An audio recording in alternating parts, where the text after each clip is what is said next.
আপনার কাছে একটু শুনতে চাই আপনার জার্নিটা একটু শুরুটা শুনে নি। আপনি কিন্তু কেমিস্ট্রি টিচার ছিলেন, রাইট? অধ্যাপনা করতেন, সেখান থেকে ডক্টর হলেন কিভাবে?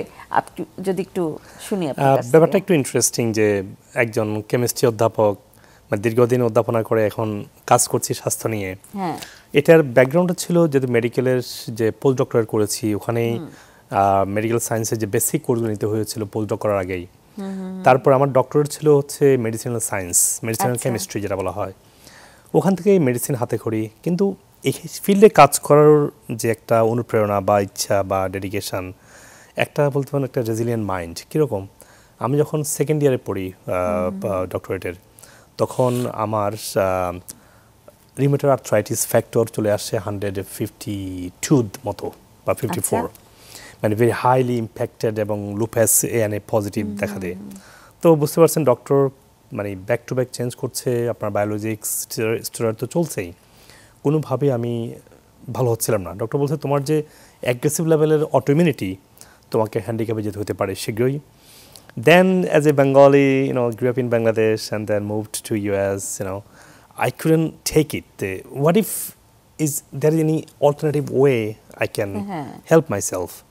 Then I was searching through the processes, treatment কি আছে, history, Chinese, Japanese, খুঁজতে শুরু করি। দেখতে শুরু করি যে আমেরিকাতে এক নতুন ট্রিটমেন্ট ইভলভ হচ্ছিল ওই সময়, প্রথম দিকের একদম ফাংশনাল মেডিসিন বা ন্যাচারোপ্যাথিক বা প্রাকৃতিকভাবে আপনার ডায়েট, লাইফস্টাইল, কিছু ভাইটামিন সাপ্লিমেন্টের মাধ্যমে শরীরের ইনার নিউট্রিশনাল প্রোফাইলকে ব্যালেন্সের মাধ্যমে ইমিউন সিস্টেম যে অ্যাগ্রেসিভ রিয়াকশান বা ইনফ্লামেশান বা লিভার উইকনেস, এই যে যে যে যে কজগুলো মূলত অটোইমিউনিটি তৈরি করে, সেখানে একটা আমি আইডিয়া পাই। নিজে স্টাডি করি, ন্যাচারাল ডক্টর আছে আমেরিকাতে, কিন্তু লাইসেন্স দুইটা, এমডি এবং এনডি দুটোই, গাইডলাইন পাই।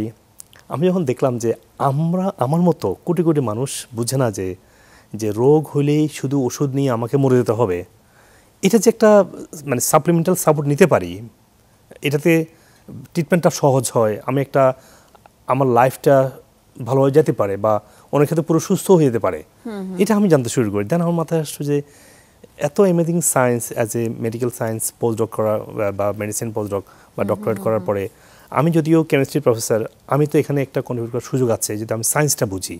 তখন থেকে আমি ন্যাচারোপ্যাথি ডিগ্রি শেষ করি প্যারালি অধ্যাপনার পাশাপাশি। এরপরে দেখি যে হ্যাঁ, আমি মানুষকে হেল্প করতে চাই। পৃথিবীর 25% মানুষ, মোর দ্যান 1 অটোইমিউন রোগে ভুগছে আমার মতো। এরপরে দেখুন আজকে ডায়াবেটিসের অবস্থা কি, ওয়ার্ল্ডের অর্ধেক অ্যাডাল্টরা আজকে ডায়াবেটিস অর প্রি ডায়াবেটিক। হ্যাঁ, হাইপারটেনশন তো আছেই। এরপর দেখেন আজকে দেখেন যে ক্রনিক ওবেসিটি আজকে বাড়ছে। এখন বাচ্চাদের একটা ডেটা বেরিয়েছে, বাচ্চাদের আপনার 22% আজকে কিডসরা ওবিজ, মানে কোথায় আমরা দাঁড়িয়েছি। তখন আমার এখানে কাজ করার ইচ্ছা জাগে, এটা আমি পড়াশোনা করি, মানে অধ্যাপক হিসাবে কাজ করছি, প্যারালি একটা পার্ট টাইম প্র্যাকটিস শুরু করি। সেই 14 সাল থেকে আজকে 15-11 সাল, 25-11 বছর পরে এসে দেখলাম যে মানুষ আমাকে ফলো করে, আমি মোটিভেশন পাচ্ছি।